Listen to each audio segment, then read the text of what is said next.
Training camp is almost here, and if you know anything about how championship windows work in the NFL, you know this is exactly the moment when quiet decisions get made that end up defining an entire season. Nobody remembers the flashy Super Bowl signing from March. They remember the depth piece added in late July that ends up starting a January playoff game because somebody got hurt in Week 9. That's the conversation happening right now inside One Bills Drive, and it's actually two conversations wrapped into one. One is about what Buffalo could still do in the next few days before camp opens. The other is about a move so massive it wouldn't just define this season, it could define the entire Josh Allen era. Let's get into both, because they connect in a way that says everything about where this organization actually stands. Training camp officially opens on July 29th at St. John Fisher University, and the Buffalo Bills enter this summer in about as good a position as any team in football. But good isn't the goal anymore in Buffalo. Good hasn't been the goal for years. This is a Super Bowl or bust roster, and when you're operating with that mentality, you don't leave value sitting on the table just because your depth chart already looks solid on paper. That's exactly why the conversation around one more veteran addition before camp has real substance to it, and it starts with a name that genuinely should have found a home by now. Jadeveon Clowney remains unsigned as camp approaches, and honestly, that's a little bit stunning when you actually look at what he did last season. Clowney signed with the Dallas Cowboys in the middle of the year, needed time to acclimate, and still managed to produce 8.5 sacks in just 13 games, a total that, spread across a full season, would have comfortably led every single pass rusher on Buffalo's roster in 2025.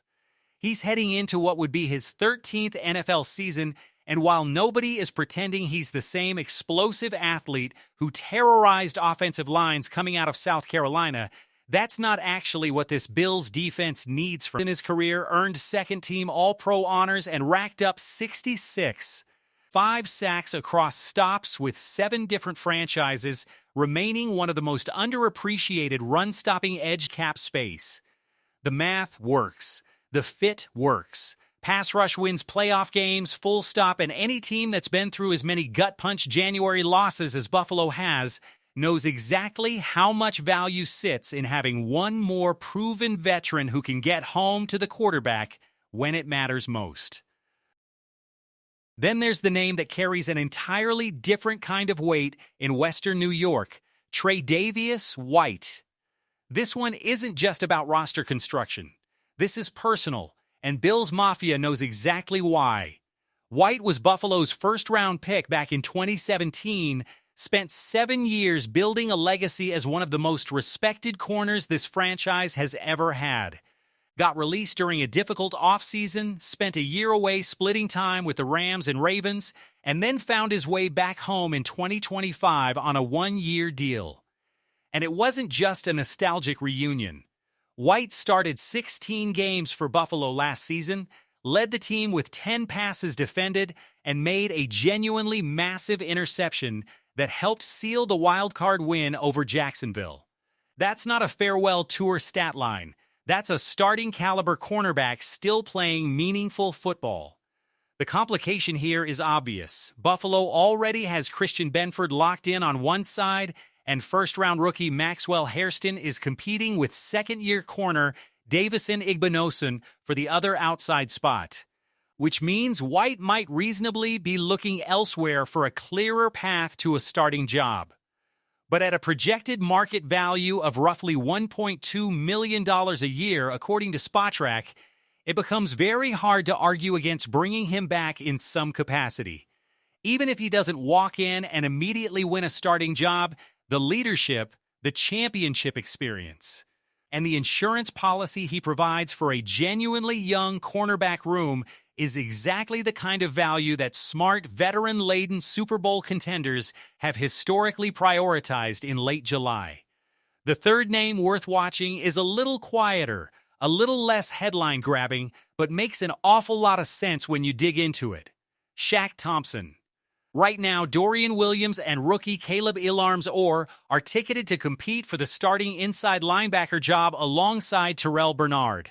Williams has flashed real ability but has never carried a full season as an every-down starter, and Illarms-Orr as a rookie is naturally going to hit some rough patches as he adjusts to the speed of professional football. That's where a veteran presence like Thompson becomes genuinely valuable.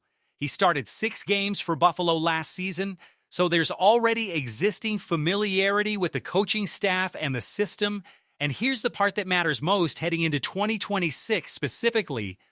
Buffalo is transitioning to a brand new defensive scheme under first-year coordinator Jim Leonhard, who is expected to install a base 3-4 front. Thompson has genuine experience playing in odd-man fronts throughout his career, which means he could step in and adapt to Leonhard's new system faster than almost anyone else the Bills could realistically bring in this late in the offseason. At a projected market value around $2, $3 million annually, he represents exactly the kind of low-cost, high-value veteran insurance that smart front offices add right before camp opens, when the raw talent evaluation of a new scheme starts revealing exactly where the real gaps are. And then, finally, we arrive at the name that splits this fan base directly down the middle: Von Miller. Some of Bills Mafia doesn't even want to hear this name again after how his first tenure in Buffalo unfolded.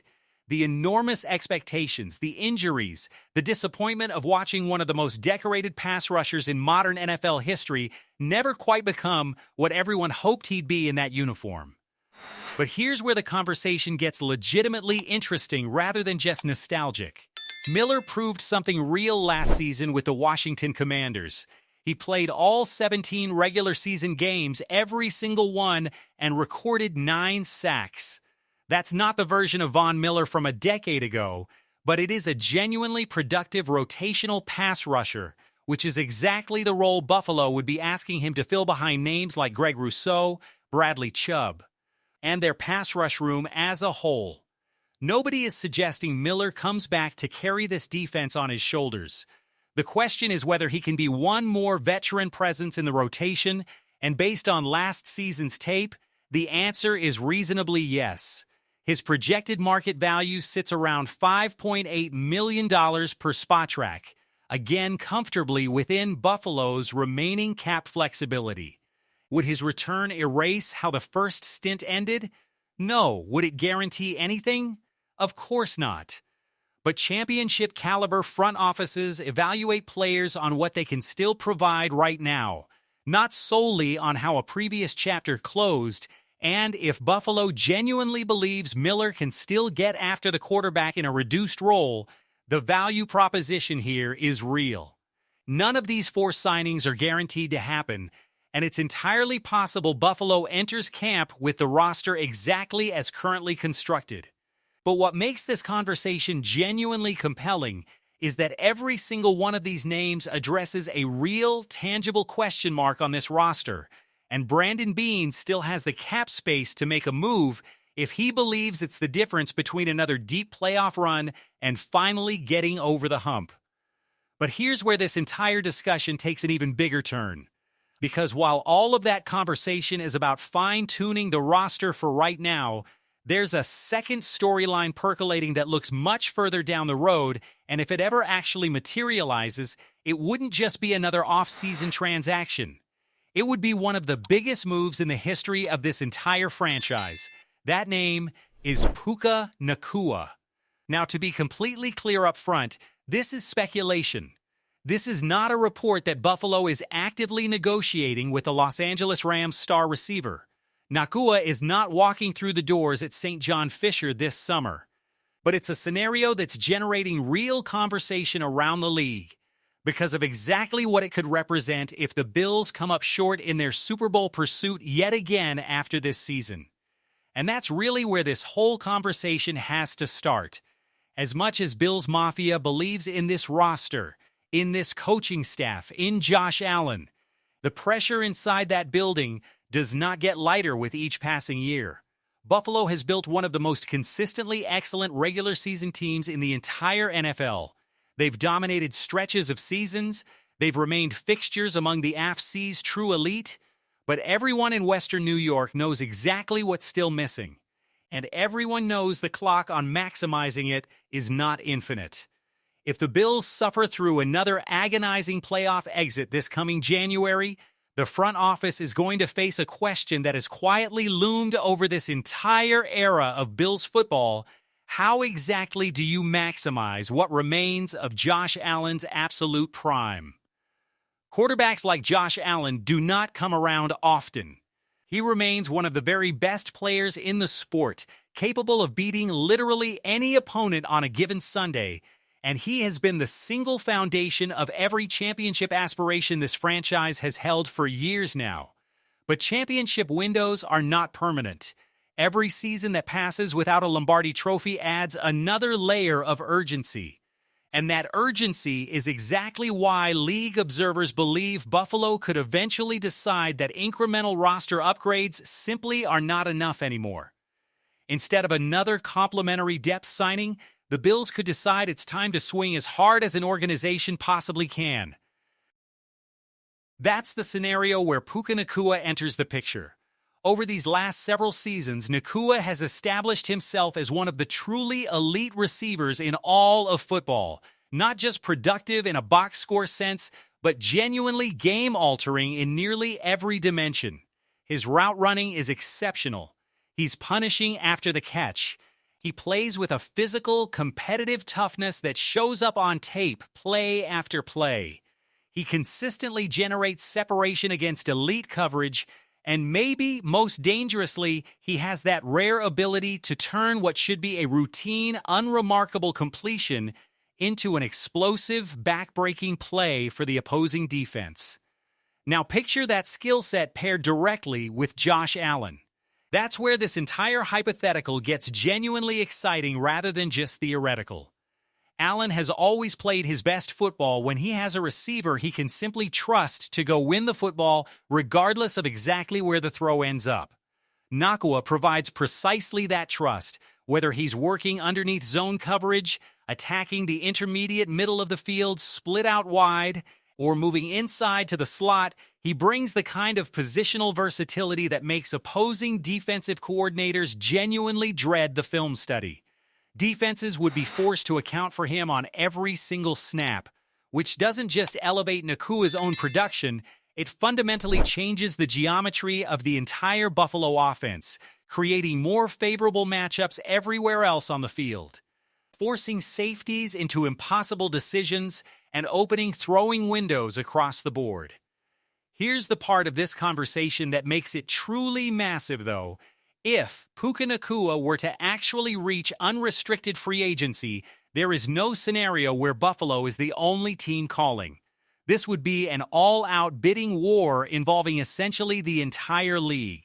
And that's exactly why some league observers believe that if this scenario ever became real, Buffalo might have to do something they've genuinely never done before in franchise history: reset the entire wide receiver market. Make Nacua the highest-paid receiver in the history of the NFL, if that's what it ultimately took to get the deal across the finish line. Now, hearing a number like that understandably makes some fans nervous, and that's a completely reasonable reaction. Every enormous contract carries real risk. Cap flexibility matters. Long-term roster construction matters. No front office wants to build itself into a corner because of one enormous financial commitment. But here's the counter-argument that's genuinely worth sitting with. How often does a true, legitimate, franchise-altering talent actually become available in this league? The honest answer is almost never. And when Josh Allen is sitting squarely in the prime of his career, with a roster that is genuinely built to compete for championships right now, there comes a point where the greater risk isn't spending aggressively. The greater risk is watching a truly generational opportunity walk right past you and into another team's building. Signing Puka Nacua wouldn't just improve this offense on the field, as significant as that improvement would be. It would send an unmistakable message to the rest of the NFL that the Buffalo Bills organization is fully prepared to spend whatever it takes to finally deliver this city's first Lombardi trophy. Everything here, of course, depends entirely on how this coming 2026 season actually unfolds. If Buffalo finally breaks through and wins it all, this entire conversation becomes moot. There's no reason to make a move this aggressive if the mission has already been accomplished. But if another heartbreaking finish happens, and Bills Mafia knows exactly the kind of heartbreak we're talking about, don't be surprised if Buffalo suddenly becomes one of the most aggressive teams in football connected to Puka Nacua's name. Because by that point, the organization may have decided that maximizing what remains of Josh Allen's window matters more than anything else on the roster sheet. So there's the full picture heading into camp. A handful of realistic, financially sensible veteran additions that could genuinely strengthen this roster in the next few days. And a much bigger, much bolder vision sitting just beyond the horizon that could define this entire era of Buffalo football if the ultimate goal remains just out of reach one more time. Whether we're talking about Jadeveon Clowney rotating in off the edge, Tre'Davious White coming home one more time, Shaq Thompson bringing veteran stability to a brand new defensive scheme, Von Miller getting a shot at redemption, or a future blockbuster pursuit of one of the most electric receivers in the entire NFL, every single one of these conversations circles back to the exact same destination: a Super Bowl. Nothing else in Buffalo matters anymore. Bills Mafia, I want to hear from you directly. Out of the 4 names we broke down today, which one would you sign before training camp opens? Clowney, White, Thompson, or Miller? Or do you leave this roster exactly as it stands? And looking further down the road, if Puka Nacua genuinely became available in unrestricted free agency, would you want this front office to make him the highest paid receiver in NFL history to maximize Josh Allen's championship window? Drop your answers in the comments because I already know this fan base has strong opinions on both of these stories. If you enjoyed this breakdown, hit that like button and subscribe because we're following every single move, every rumor, and every step of this championship pursuit all the way through the season. Go Bills!